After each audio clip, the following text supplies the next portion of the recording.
Pulp आपको चाहिए होगा हाफ कप, धनिया 2 to 3 टेबल स्पून, लाल मिर्च पाउडर 1 टीस्पून, कुटा और धनिया और जीरा 1 टेबल स्पून, लहसुन की 2 जवे, पानी हल्के ज़रूरत, नमक हल्के ज़रूरत और चीनी जो है वो 1 teaspoon.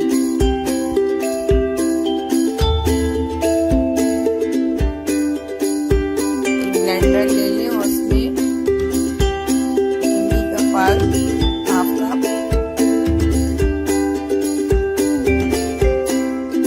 Fresh coriander 2 table spoon,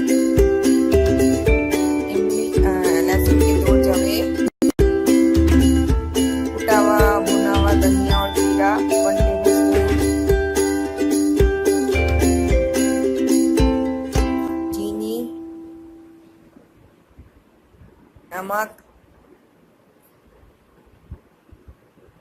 लाल मिर्च पाउडर ये ऑप्शनल है, अगर आप चाहें तो ना डालें, और ग्रीन चिली भी आप यूज कर सकते हैं इसकी जगह। बहुत ही अच्छी और मजे की चटनी बनती है। थोड़ा सा पानी मैंने ऐड कर दिया। सबको मैंने ब्लेंड कर दिया और ये चटनी लेके तैयार है व्यूअर्स।